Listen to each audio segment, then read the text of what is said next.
Corona బీభత్సం ఇంకా మర్చిపోలేం. Corona చేసిన గాయాల నుంచి బయటపడని కుటుంబాలు ఇంకెన్నో. సో, ఇవి చాలదన్నట్టు సికాడా అనే కొత్త వైరస్ ప్రారంభమైంది. అయితే ఇది భారత్‌లోకి అడుగు పెట్టలేదు. కాకపోతే అమెరికాని కుదిపేసే పరిస్థితికుంది. కేవలం అమెరికా మాత్రమే కాదు యూరప్ కంట్రీలు. సో, దాదాపు 20 కంట్రీలలో ఈ సికాడా అనే వైరస్ వ్యాప్తి చెందడం ప్రారంభమైందంట. వ్యాప్తి చెందుతూనే అతి వేగంగా వ్యాపించడంతో 20 దేశాలు ఇవాళ ఈ సికాడా వైరస్ బారిన పడ్డాయి.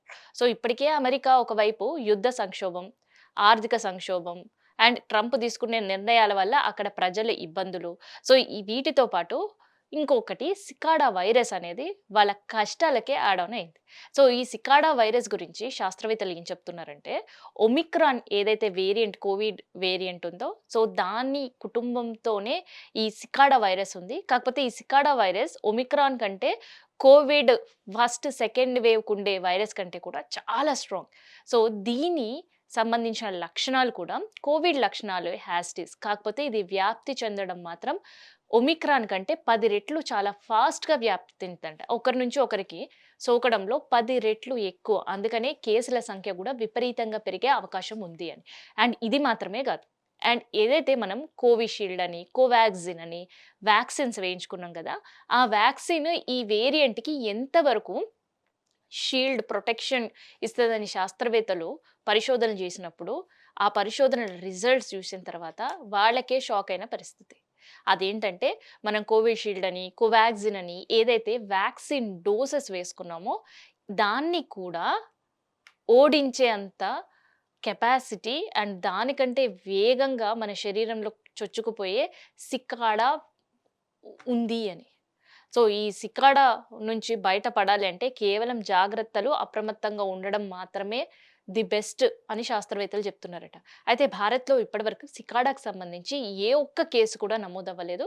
కాకపోతే అమెరికా అండ్ దాంతో పాటు యూరప్ కంట్రీస్ మిగతా 20 దేశాల్లో ఇది వ్యాప్తి అతి వేగంగా జరుగుతుంది అని శాస్త్రవేత్తల పరిశోధనలు అండ్ అక్కడొస్తున్న ఆర్టికల్స్ ఇక్కడ భారత్ గుండెల్లో కూడా గుబులు రేపే పరిస్థితి ఉంది. ఎందుకంటే కరోనాతో ఆర్థికంగా కూడా నష్టపోయిన వాళ్ళు, ఎమోషనల్‌గా నష్టపోయిన వాళ్ళు, కుటుంబాలను నష్టపోయిన వాళ్ళు. సో, ఆ బాధ నుంచి ఇంకా తేరుకోని కుటుంబాలు చాలానే ఉన్నాయి. సో, వీళ్ళ పైన మళ్ళీ సికాడా గనక విజృంభిస్తే భారత్ పైన ఆర్థిక వ్యవస్థ నష్టపోతది. ఎక్కడో విదేశాల్లో జరుగుతున్న యుద్ధం ఇంపాక్టే భారత్ పైన కనిపిస్తుంది.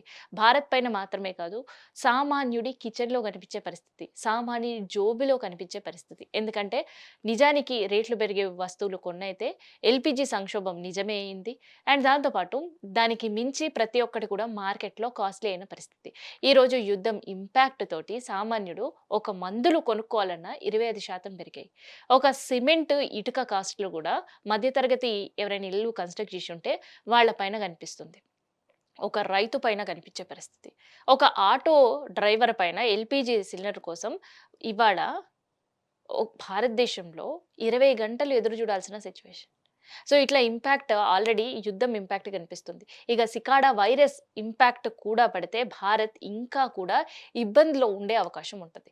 సో, అట్లా సికాడా వైరస్ అయితే ఇప్పటికే అమెరికా, మిగతా 20 దేశాల్లో ఉంది. ఇప్పటివరకు భారత్‌లోకైతే అడుగుపెట్టని పరిస్థితి. ఏ ఒక్క కేసు కూడా నమోదు అవ్వలేదు.